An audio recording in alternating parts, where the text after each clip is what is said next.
One's a Chiefs fan, the other's a Pats fan, and together they make Primetime Dimes.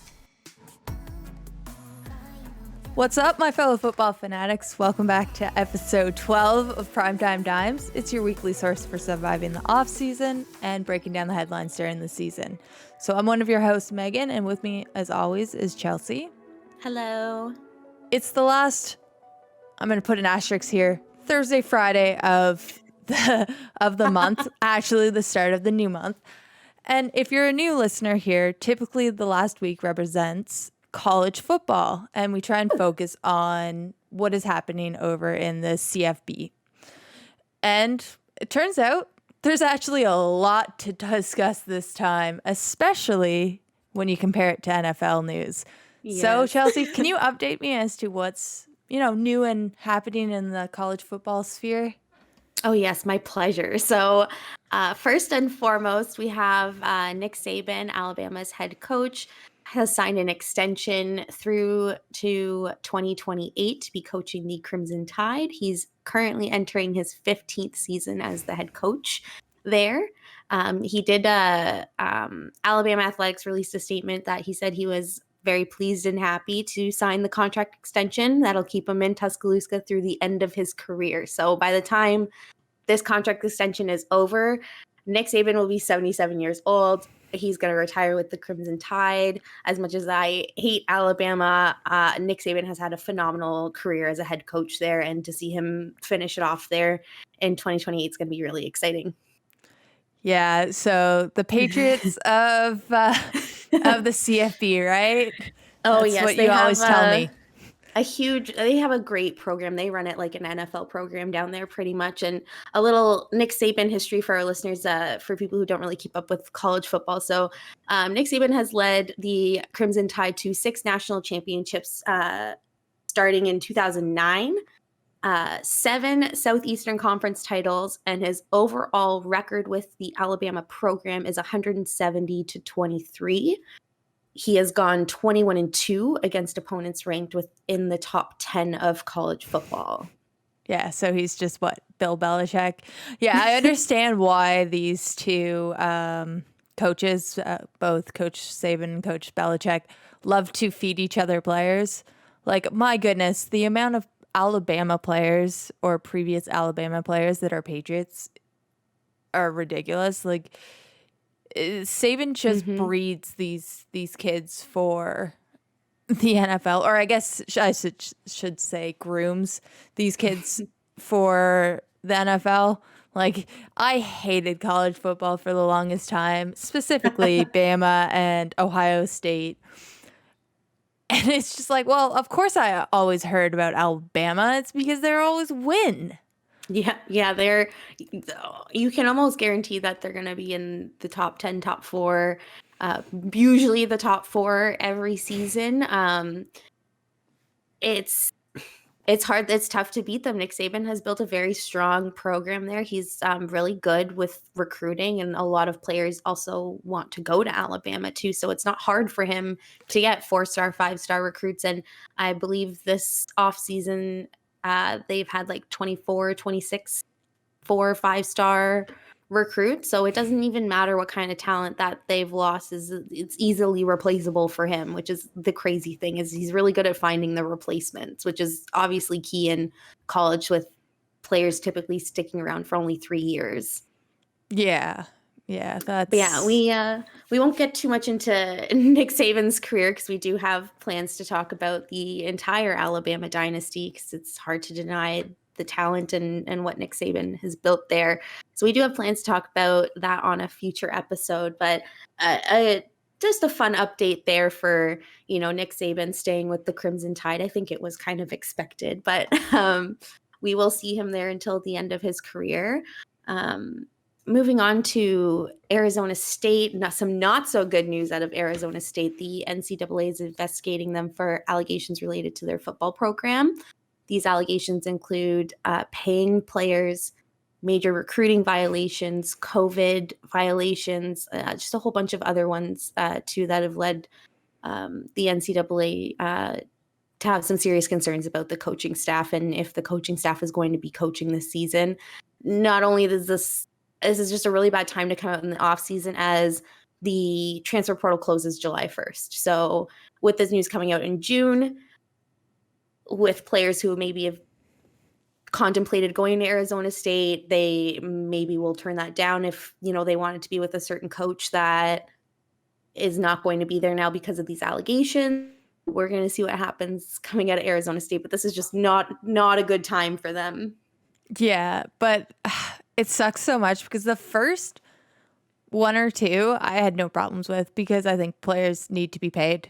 I don't understand, and I know we'll discuss this later, how you could be putting your career on the line, your entire future on the line, and it's mandatory that you attend 3 years of university before you enter the NFL draft. And you could get injured. Yeah. Some of these kids are worth millions of dollars, even though they're not actually worth it because they don't physically have the money, but they should have millions of dollars or are expected to have that. And it's like, okay, pay the players. That never bothered me. COVID violations will always bother me in the public health side of things. And I read into some of the concerns over the coaching, and it's like, no, some of those coaches don't deserve to be coaches. I feel bad for the players, anyone who was hoping to leave, even though they found out in June, and I'm sure there were rumors circulating in the months prior. Well, I mean, almost every college football program has some sort of violations. It's all usually very hush-hush. I guess these ones were just big enough or public enough for the NCAA to have to investigate it, but you can almost guarantee that every program is doing something shady at one point. I mean, yeah, any professional sport and college level sport, someone's cheating. Guaranteed. They're on every single team, and there are numerous. This coming from a Pats fan. I can list out every single violation the Kansas City Chiefs has had too, right? Like every single team in the NFL has been proven as cheaters, right? So it's not a long walk to assume the same for college, especially when half these coaches have either been trained or coached in the NFL. So you're competing with other schools that have more to offer too, right? So it's just like now you have to offer them things under the table if you want them to go there. And unfortunately, Arizona State got caught. Yeah, it sucks they got caught. Do better cheating, dudes, is what we're saying, or what I'm saying, apparently. The moral of the story, cheat better, Arizona State. Come on, you had it so good. But I do feel, more to the point, I do feel bad for some of the players that may not have an opportunity to leave, may not have had enough time to try and leave. Opportunity to leave, if this was their only opportunity, was I can go to Arizona State or I can stay here and be a backup to someone. Yeah. Do you want to go to Arizona State now? Like, you don't know the state of the coaching staff there. Yeah, I mean, if I was a backup and I was guaranteed to start, I'm leaving. I don't really care. I'm leaving so coaching. I want to start. I want to start and get film, but I appreciate the point. But yeah, I feel for those players. Hopefully it works out in the long run. We'll only hear about it mid-season at the end of the day. Yeah. I think I don't know if things are going, I hope they have decide before the season starts, or else that's just going to be even a bigger shit show for Arizona State. Yeah. But, oh my goodness, you have added one thing to this doc, and I am super excited to talk about this one. Please tell me more about Arch Manning. Yeah, so it's over the month of June. We've seen some images or videos of Arch Manning at Clemson at a Clemson training camp, I guess, throwing in front of Dabo Swinney. And for those of you who don't know the Manning name, Arch Manning is the nephew of Eli and Peyton Manning, who are two very notable retired NFL quarterbacks. So future Hall of Famers. Yes, he comes from a line of NFL players. So it's very interesting to see where he's going to end up, because there was a lot of assumptions before. Now these big schools are starting to give him sort of, I want to say, tentative offers, because nothing's official until he signs a letter of intent. So there are a few possibilities for where he ends up. Ole Miss being probably one of the biggest ones to speculate. Eli and Archie, who is his Grandfather, yeah. So Eli and Archie both went to and played for Ole Miss. So there is a lot of family ties with that school. Ole Miss does typically pump out a lot of players that go to the draft. So it's not a bad school to go to. It's not typically within the top 10. Ole Miss will float within the top 25 here and there. So if Arch wants to go somewhere that's higher up in the rankings, he's not going to be going to Ole Miss. The other option is Duke, which I don't see happening, but the connection with Duke is that a lot of Peyton Manning's former college coaches are currently there. So there's a lot of coaching staff that I guess Peyton likes, that he would like for Arch to be under as well. Playing at Duke, though, I don't know how well that goes for him. Yeah, I see this going two ways. Basically, I know you and I can agree that Arch Manning is an NFL quarterback. He will make the NFL. He will play for an NFL team. He is going to be one of the most sought after quarterbacks, at least going into college. He will be one of the most highly recruited and publicly recruited. Even if you don't follow college football, you are going to be hearing about Arch Manning come 2023, 2020, end of 2022, 2023, when he is entering recruitment. So there's going to be a lot of talk around him, especially this early when he's only a sophomore. He's only in grade 10 in high school, and he's already going to Clemson to throw for the coaches. So it's crazy to see that it does start this early. Like it starts so much earlier than this. Exactly. So it starts when they're in like 8th grade, 7th grade. It really does. If you are impressive in like the 8th grade, you'll have recruiters around you all the way up until you sign a letter of intent. So that's how on to these players they are. And I really think they shouldn't be allowed to approach them until a certain age, but they do. I have no problem with it. Going through it was fine. They never come up creepy or anything. What bothers me is that they can, so getting ahead of myself here, Clemson has an offer from Clemson in hand. However, Clemson can pull that offer at any time. Not just saying this for Arch Manning. They can do that. They can find someone and say verbally, like, hey, I really like you're a really good player. We would like to give you an offer. And that's why you see sometimes players end up with like 5 or 6 offers. And maybe they commit to one too early. And they say, yeah, I'm going to go here. And and you'll see a lot of the times them announcing that they're decommitting when it's really the school pulling the offer. Yeah. Because they want to give it to someone else. So I mean, it's a business at the end of the day. Exactly. So that's what this all is really doesn't matter until he signs a letter of intent. Like any school can really offer him something, but they could. I don't think anyone's going to pull from Arch Manning, but someone will in pull. general, you can. So like, let's just say a better than average person in grade 10 at Arch Manning's age. If Clemson decides to offer him a letter, he can, publicly say, because they want to offer it earlier so that they can, start posting on social media that we're going to be signing this person and blah, blah, blah, this. And they want the new recruits to be posting like, I've committed here. And then they'll pull the offer and tell them, can you say it was you decommitting? Yeah. To me, it's just a business. So much. At the end of the day, it's kind of what these kids are. You're dealing with high school kids. These kids, like, you offer them a letter of intent in grade 10 or grade 11 if you offer them like a verbal deal and they're like, yeah, I want to go there. They tell all their friends they're going there. They tell their family they're going there. Like they're 16, 17 years old. And you're like building up so much hope for you to just be like, we're pulling the offer and you have to tell everyone you decommitted. Yeah, but that's why like when they go through academies and all of the schools in preparation to try and get offers, they're now trained about this. Like, so unfortunately it is a part of the system because the college does want just don't like it. Yeah, the college does want to make it known so then maybe other colleges don't offer, because when you offer something you can't go out and offer an unlimited amount.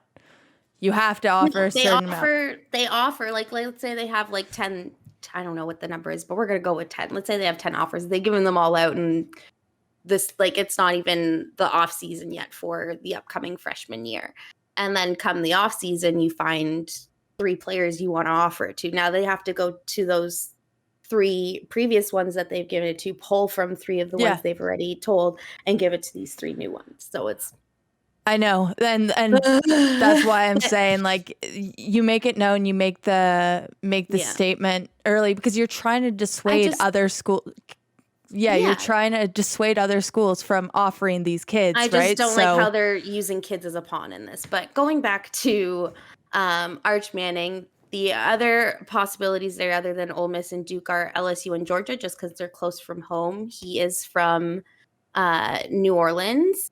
And then going back to Clemson, he was most recently seen at on the training field at Clemson. There is a possible, I don't want to say a good chance, but there is a possibility he ends up being a Clemson Tiger. He's going to be coming in as DJ's coming out. He is going to be someone looking to be a starter as a freshman. This is not someone who's going to come in and redshirt for a year. According to sources out of the training camp, Arch and Cooper Manning, which is his father, I believe, both came away very pleased with the visit from Death Valley. So I think Clemson is definitely on their list to consider. I would say probably higher than the 4 other ones that he's likely to go to, just because of the family ties. I think the program at Clemson, just a program like Clemson, would be better for him and would probably get him a higher draft pick. So it's all going to be hearsay until he signs a letter of intent, which won't be until December 2022, February 2023. And I don't know how much I want him to be on Clemson. Like, I know he's going to be good.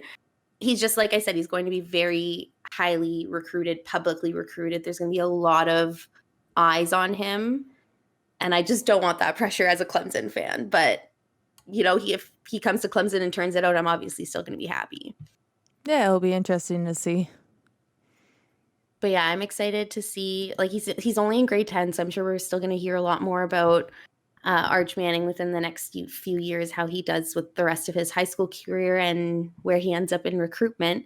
And then more news coming out of the NCAA. So we actually had news come out today, the day that we were recorded, and news, I guess, a few days before we tried recording the first time. So first and foremost, the Supreme Court has sided with the former college players in this dispute with the NCAA about compensation for college athletes. So this specific case doesn't decide whether students could be paid or not. But this case determines whether schools decide to offer more or less unlimited amount of money in educated-related benefits. However, we did get news today that the NCAA has announced that they have revamped their rules so that players can be paid for their name, likeliness, endorsements, and things like that. That was decided today, Wednesday. As of Thursday, July 1st, they are able to accept endorsement deals in any form of that. So as of tomorrow, players are going to be paid. Good. Pay the players. Yeah. So yeah, this is really good. We're seeing a lot of big changes in the way the NCAA is working with the players, and I'm happy that. And this goes for any NCAA athlete. This is not just football. Any NCAA athlete can be paid for endorsement deals or using their name and likeliness and image. So it's a big step for college athletes this week. So I'm just so happy. Yeah, it's dope for them. They deserve to be paid for sure. Absolutely. So yeah, and then Brett Kavanaugh was one of the Supreme Court justices on the case there, and he did say some things I thought I'd never agree with him, but he did point out that the NCAA business model would be illegal in almost any other industry in America. So I'm happy that soon after this happened, the NCAA revamped its rules, and Brett Kavanaugh more or less just challenged people to come and challenge the NCAA to step it up. So it worked. They changed it pretty soon. It was like a few days after they announced the Supreme Court ruling that the NCAA announced that players can be paid now. So, well, I mean, it doesn't help, or it did help that EA was like, we're not gonna give you any money until you start. Not like the EA never said pay your players or anything, but they're like, we're not touching this, because they knew with it was players, too, more or less. Oh, that, and they just kind of knew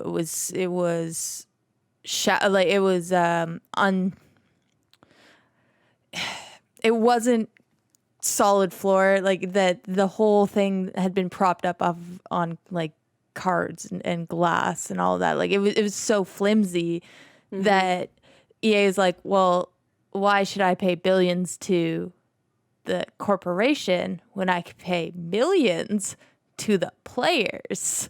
So really, I'm not trying to say EA looks good or is the good guy in this situation. They're just looking to make as much money as possible while paying as little as possible. Yeah, now we'll actually get an NCAA game with like actual players' names on the jerseys and stuff like that. So that's exciting, as opposed to just, playing as like the Ohio State with like nameless jerseys and just or like generalized ones. Stats. Yeah. So that's going to be really exciting. There's going to be a lot to come out of that. And I'm just really excited for any NCAA athlete that's going to benefit from this. So good on them. You know what? Trevor Lawrence probably hates that he just left and now that this is a thing, because they used his image everywhere. Yep. He could have made so much money in endorsement deals as a college athlete, but I mean, he's already got a few deals under his belt and he hasn't even stepped on the field for the NFL. So I'm sure he's doing well for himself now. But I mean, if I were him, I'd be kicking myself in the ass. Oh, yeah, absolutely. I'm sure a bunch of former players using the precedents made from the initial suit are going to sue. And so he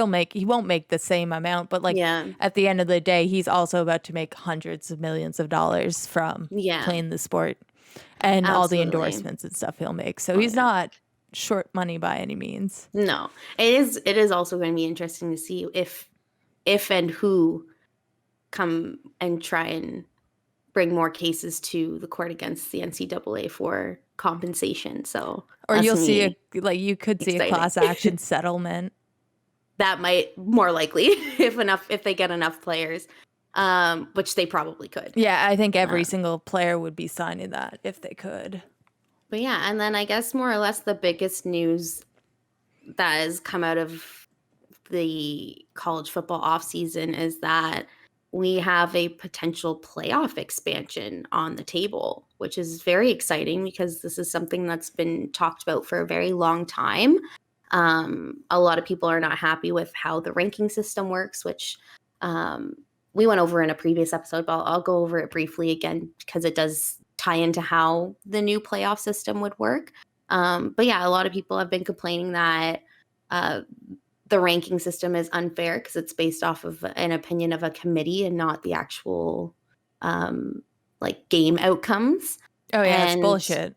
Absolute bullshit. And then and now we have in the playoffs, only 4 teams go to the playoffs, and if you win that game, you go to the national championship game. So it's a very small window to make it. Only 4 teams get a chance to actually play in the playoffs for the national title. So there has been a lot of talk that they want to expand it. Most of it has been to 6 or 8 teams. I was not expecting 12 teams. So when I first saw the news, I was like, holy crap, that's a lot. You're jumping from 4 to 12. That's triple. You're tripling the amount of teams that you're putting in the playoffs. So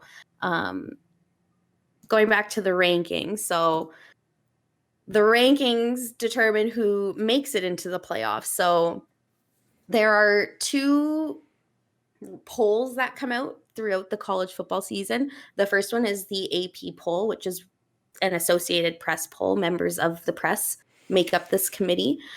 They put out a top 25 ranking every week.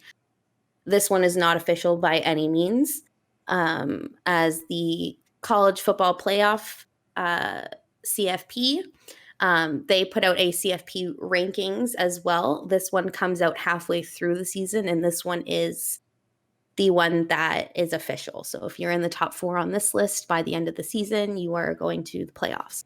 And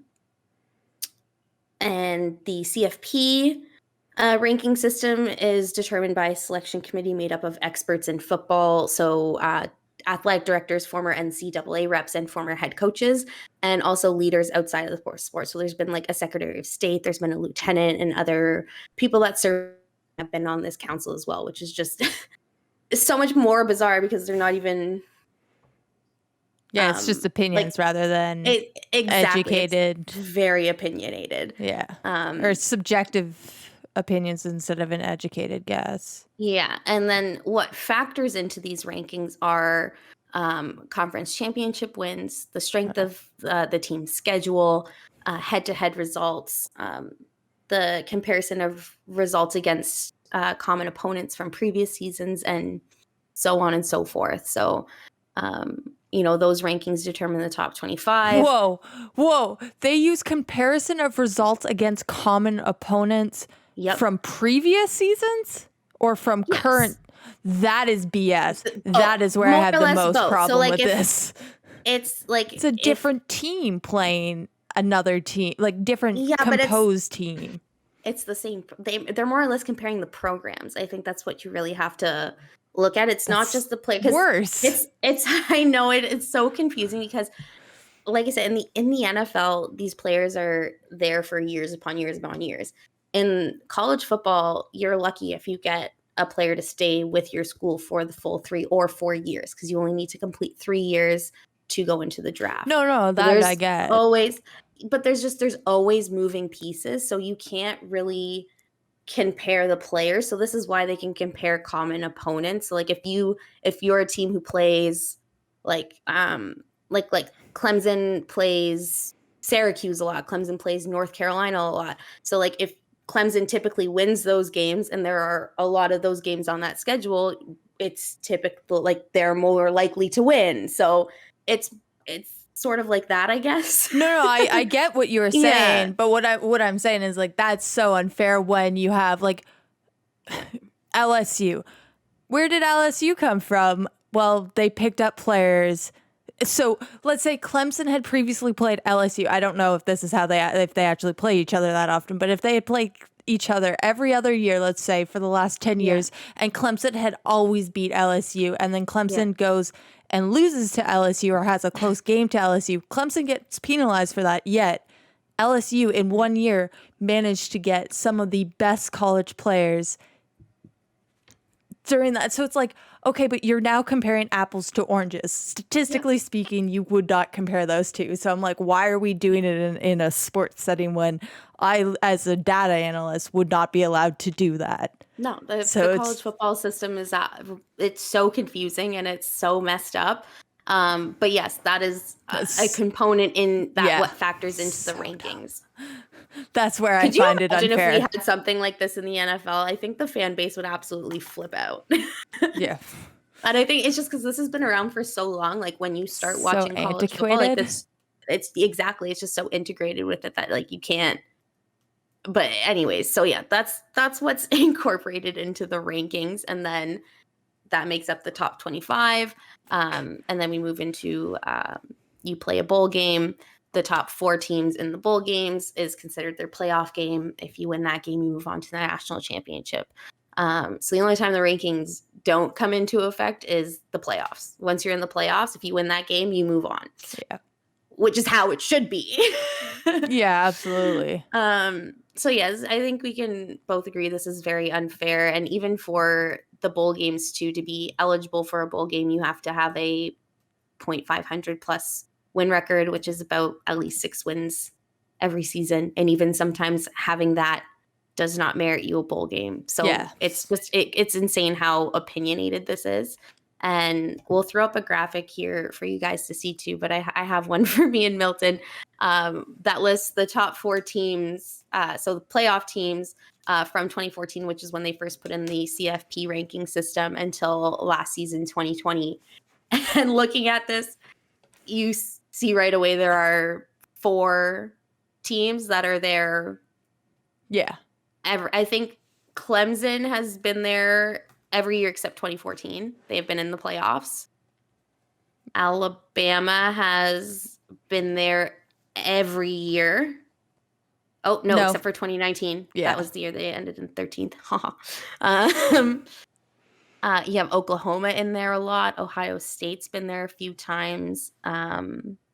My favorite are the ones that have only been there once. Like we have Oregon, FSU, so Florida State University, Michigan Oregon? State, potato, Washington, and Notre Dame's been there twice. and then LSU. Say Florida State. Yeah, FSU. Okay, yeah.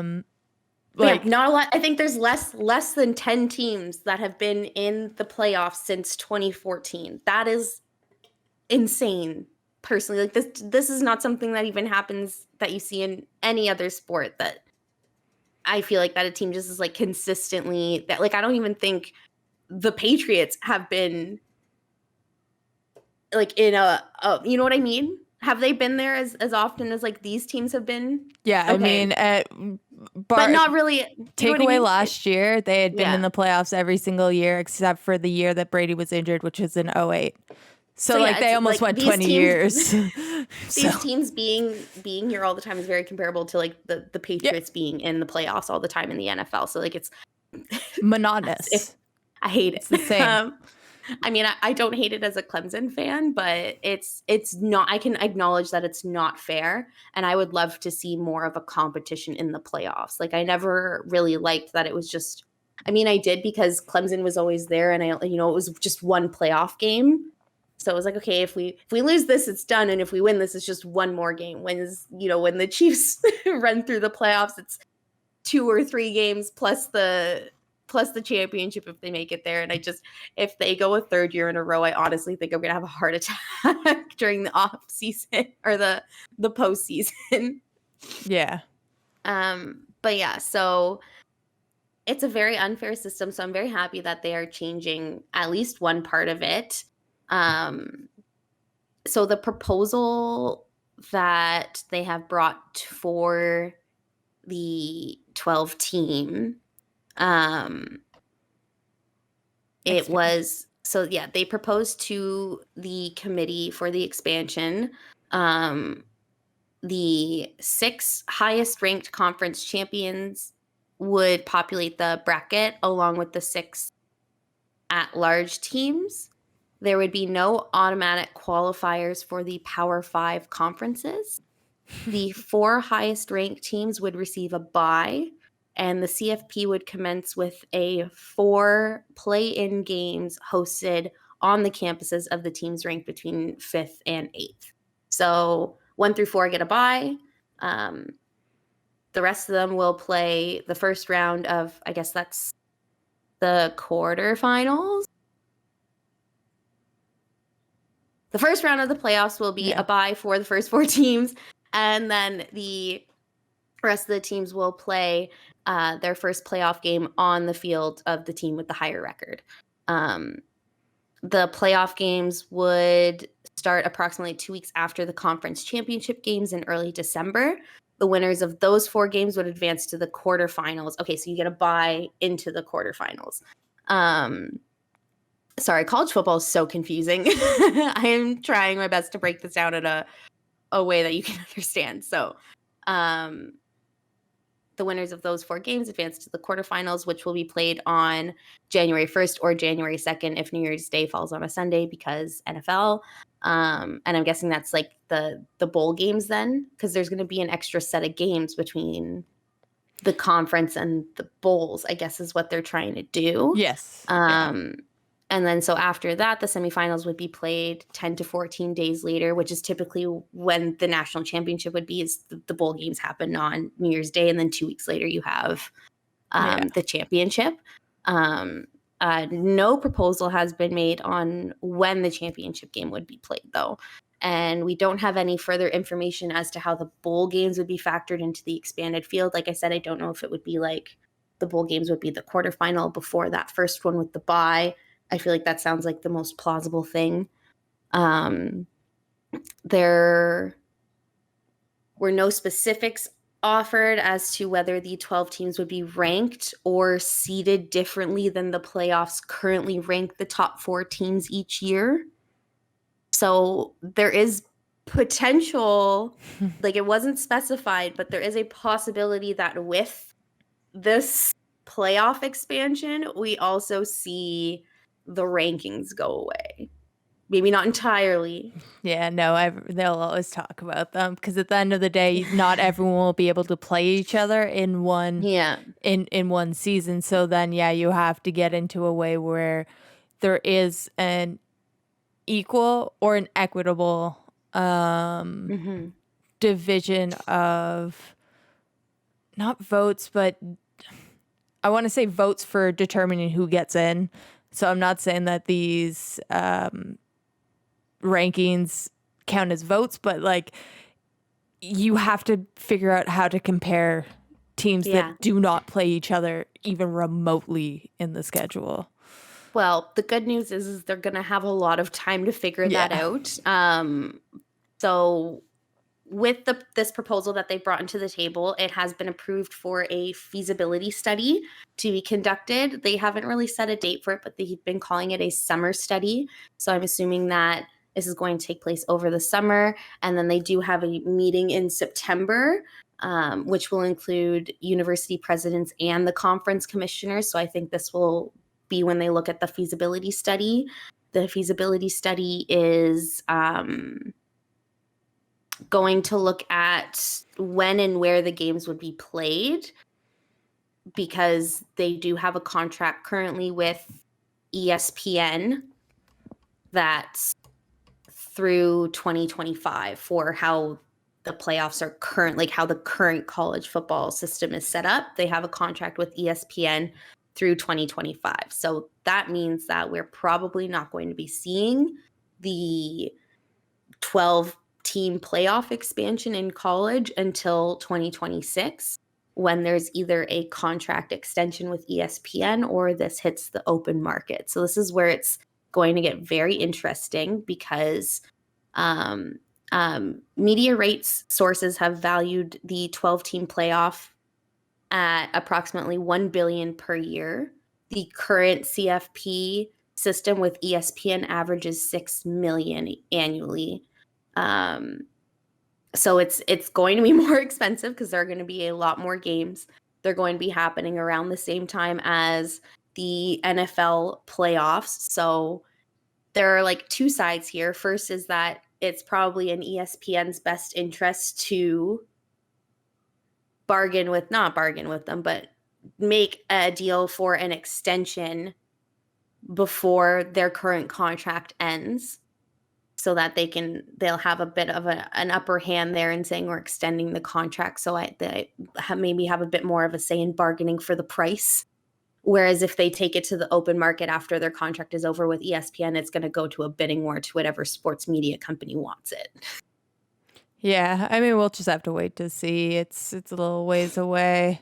My only thing is it might cost ESPN more, but at the end of the day, they still generate a ton of more money because of ads that will be run during those games. And as you said, they go through at the same time as playoff NFL, or NFL playoffs. So yeah, because these games typically happen on a Saturday. I know that there are times when the NFL playoffs have a game on a Saturday. I think that's usually the wild card and week, and then the next round. Wild card and divisional. Exactly. So there's going to be a bit of conflict in the schedule, because the national championship for college is always played on a Monday, because that is when there is NFL football on Saturdays and Sundays. So there's going to be a lot of scheduling conflicts to come with the 12-team expansion. And I think that's more or less what this feasibility study is going to show us. But the fact that it's been approved for the feasibility study, this is definitely getting pushed through. I think it's something that the CFB wants to see. I know it's something the fans want to see. So it's going to be really exciting. And then I guess the next question with a 12-team expansion is, who makes the playoffs now?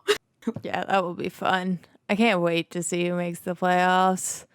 Because you want to talk about if this should have been like if this happened last season, like if last season was 12 team, so much things could have this was your happened. point to make. For me, honestly, it just means more teams actually get in, and you're going to see a lot less. More upsets. Exactly. You're going to see a lot less of the same old, right? Yeah, and so it would have been nice to have Cincinnati in because that was quite dramatic last year.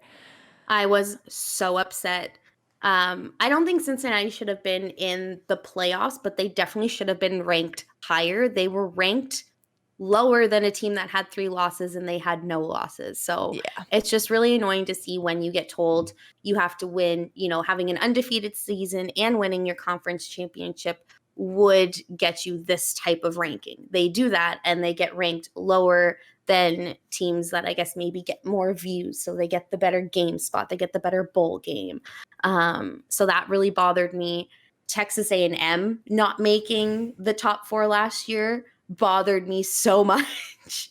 I think they deserved a top 4 spot. I thought that was absolutely ridiculous. And that's where these rankings, these opinionated rankings really bother me, because there are teams who by the book and by the record should have been higher or should have been in the playoffs over other teams.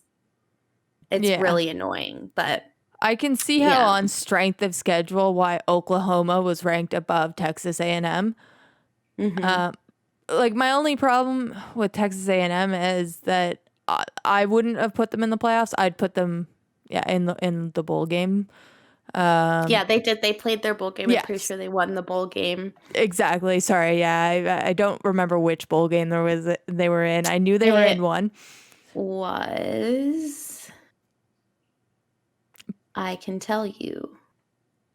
It was the Orange Bowl. In my opinion, I wouldn't have put them in the playoffs based off of strength of schedule. However, I can see how having them in this playoff or last year's playoff would have been super interesting, because even before they started, I mentioned to you, I was like, there's no way Oklahoma's winning. There's no way Oklahoma was going to win over Clemson. No. It just...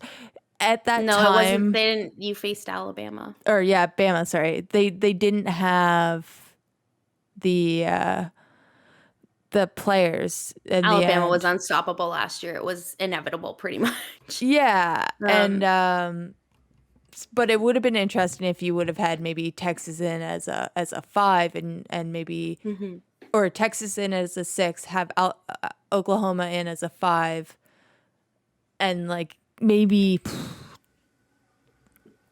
I don't even know who I would have put forth, but we'll see. I can't wait to see 16 or 12 I teams. would have, for me, last year it would have been Alabama, Clemson, Oklahoma, Texas A&M. I don't think Notre Dame should have been in there. I think the only reason they were put in there is because they beat Clemson. I don't think they should have been put in there because that game had to go into double overtime for them to beat us. But still, if we're going based off of a component being comparison to previous results, when was the last time Notre Dame beat Clemson? When did we usually don't play them because they just got put in our conference this year? So that shouldn't have really been a factor either, because the only time we would have played them would have been the odd time they were in the playoffs, which only happened once or twice over the last 6 or 7 years, so that shouldn't have been a comparison. No, but it would have been included in the decision, which is stupid, anyways. Which is what I was saying earlier, right? Why? You see, we just get caught in these loops with college football, man. It'll get you. You want to argue with your friends? Argue about college football. Yeah.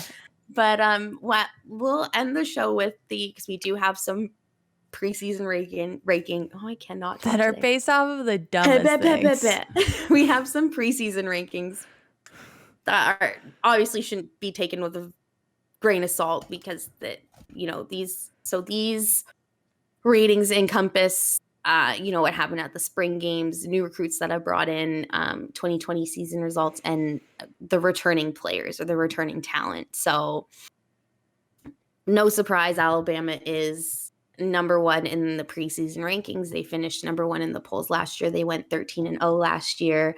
Although they're losing Heisman winner Devontae Smith, running back Najee Harris, and quarterback Mac Jones.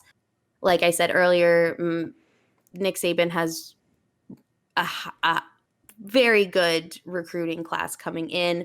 They still have Bryce Young at quarterback, who will be stepping in now that Mac Jones is gone. There's nothing else I can say. Alabama is number one, and I hate it. Yeah. And then I just have a problem with the whole rankings as a whole. So if you just want to tell them who everyone's ranked as, because the fact that new recruits are included is next to nothing. But yeah, continue with like who's in the top 10, because my point kind of applies to all 10 of them. Like it's not a hit on any of specific one. Most freshmen will come in and redshirt, but with Alabama losing certain talents, they are going to have some freshmen come in and play right off the bat. So I understand why. Then I guess I should tell it. them my point, because they hadn't heard the point. Basically, my problem with these rankings is that you have players, you're taking, or you're accounting for players that will not have an effect on games later in this season. Not a chance. And it's like, well, okay, I get that you have to put these rankings out to put rankings out. Yep. But it's like, why include new recruits when they will not see the field? And even Saban has said they're not seeing the field this year. Too many of them are true freshmen. Yeah, we can talk about how annoyed we are about this all day, but I'll keep going through the list. So next we have at number 2, Clemson. They finished 10-2 in 2020, finishing 3rd in the final poll. Clemson did lose Trevor Lawrence and Travis Etienne this year. They've entered the NFL, but we have DJ Uiagalelei, who we've seen play last year and know that we'll be just fine with him. We still kept, I don't want to say a lot of our talent, but there is a decent amount of returning players to merit this number 2 spot for Clemson. DJ is highly anticipated, like someone to watch out for. So Clemson's always in the top 4, so I'm usually not surprised to see them at like 2 or 3. I'd be surprised if they put them at 4. Not surprised they're not number 1. Yeah. And then number 3, Oklahoma in the preseason rankings. Last year they went 9-2 in 2020, finished 6th in the final poll. I think this is highly based on, this jump up to number 3 is highly based on Spencer Rattler and the offense that's coming in. I think it's really just going to matter how their defense plays, where they end up in the rankings come the actual season. But yeah, this jump from 6 last year to 3 in the preseason is heavily put on how Spencer way Rattler too much. They're ranked too high. Right now, I'm not saying they're not going to win. Like, I hope they win, but it's too high right now. Oh, definitely. In my eyes, definitely a contender for the top 4 come the actual season. Preseason, I don't know how you can rank them this high without seeing how Spencer Rattler is going to play. I mean, how he's going to, like, you've seen him play, but now I think he has a lot more pressure on him this year, because this is his more or less make it or break a year for where he ends up in the draft. Yeah, it's his draft year. Exactly. So following Oklahoma, we have Georgia coming in at number 4, which is one I do not agree with. I don't understand really why Georgia is number 4. I think this has to do with returning talent. So Georgia went 8-2 in 2020. They finished number 7 in the polls. So Georgia has JT Daniels returning to QB. Running back Zamir White and James Cook will be back, and wide receiver George Pickens is also returning star. These are returning stars. So I think this is why they're ranked so high, is because they have a lot of like 4-star, 5-star returning talent.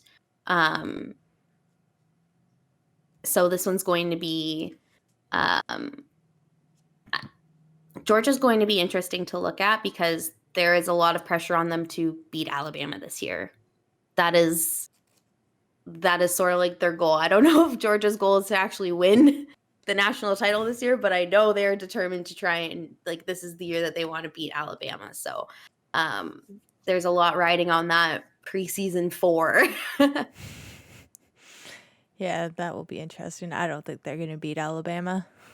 I want to see it, so I'm going to believe it. I'm just going to put it out into the universe, and it'll happen. Yeah.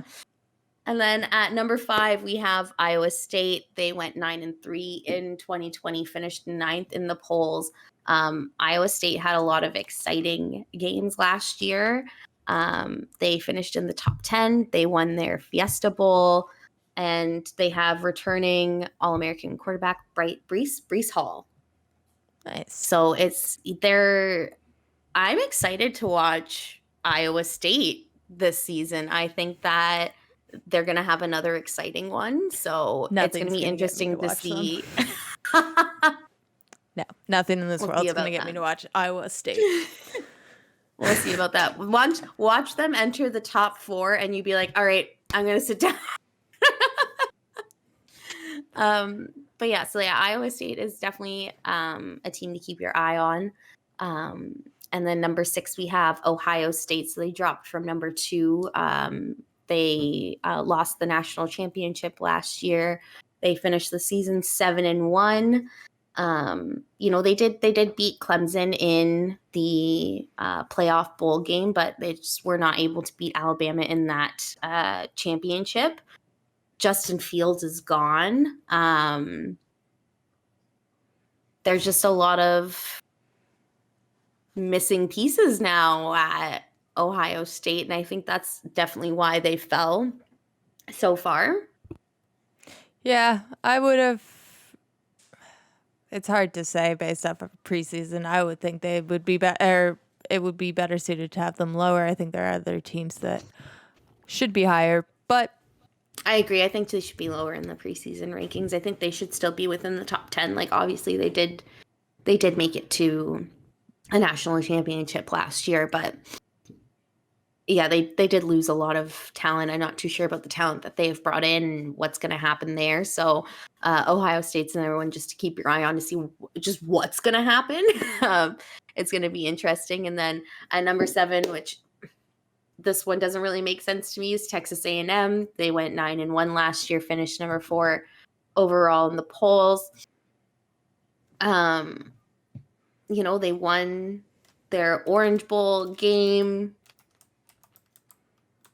I guess it's just it's their quarterback. They have a major question around their quarterback, so I guess that's why they fell so far. That is a big piece for college. Yeah. You got to have a good quarterback. So I guess that's why they've dropped down to number 7 for the preseason.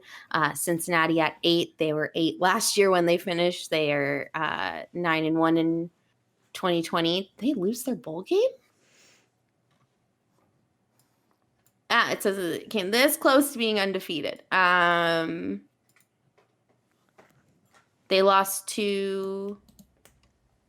They failed a late field goal to Georgia in the Peach Bowl. So they lost their bowl game. But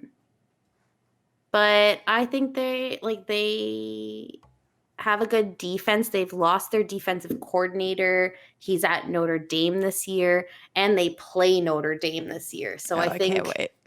That's going to be exciting to see them face their old defensive coordinator. So I just hope Cincinnati turns it out this year. I had a lot of fun watching their journey last year to the conference, undefeated to the conference championship, and got to watch them go to a bowl game. But yeah, it's going to be interesting to see what Cincinnati turns out this year. And then at number 9, we have Indiana, who went 6-2 in 2020, finished number 12. So they've jumped from 12 to 9 for preseason. They have a returning quarterback. And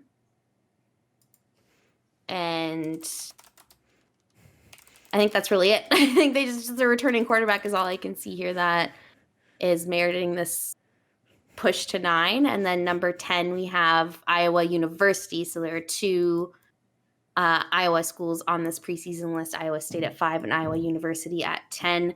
They went 6-2 in 2020. We're number 16 in the polls when they finished. So they've bumped up a lot this year. I'm excited to watch the Hawkeyes. I think that they're going to stay around the top 10. So that's the top 10. There is a poll. There's a full top 25 preseason poll, but we're only going to go through the top 10 or else we'd be here all night. Oh, yeah. Well, plus, at the end of the day, the top 10 are where at least we, more likely than not, should see most of the playoff teams already at. So, like, Alabama, Clemson. Okay, Alabama, absolutely, I expect to see in the playoffs. Oklahoma, I absolutely expect to see in the playoffs. Clemson, I kind of do, but who knows? So at least with the top 10, we've covered people that we expect to see in that playoffs. But I believe that's all that we have for this month's college episode. And man, you're getting me obsessed with college, which is not a good thing for my partner. He will not see me on the weekends now for football. But football Thursday through Monday. There's not enough time in this day for me to watch all of the football that I want to. However, let's tune in next week as we switch back to the NFL to talk about women in sports with a very special guest who has some very unique insights into at least life in the NBA and doing some work over in the NBA. So while she is not versed well in the NFL, her insights could definitely be brought across the industry from basketball to football, likely to soccer, and likely to hockey. So I thought it was important that we had her on, and Chelsea was like, yeah, let's do this. So I'm so excited. I can't wait. I can't wait for next week. But in the meantime, you can tune into the show on YouTube, Spotify, and Apple Podcasts. We also have the episodes up on our website so that you can listen to them there as well. And all the links will be in the episode description. So don't forget to like, subscribe, comment, share, rate, and review. Trust me, all of these things really help us. And if you have any college football questions or opinions on the topic this week, please drop them in the comments below. And we hope you have a good week, and we'll see you next Wednesday, barring more audio issues. Hopefully none. Sorry. No, it's all audio sucks when it comes to the internet. But we'll see you next week, guys. Bye. Take care. Listen in to Primetime Dimes every Wednesday for your latest on football.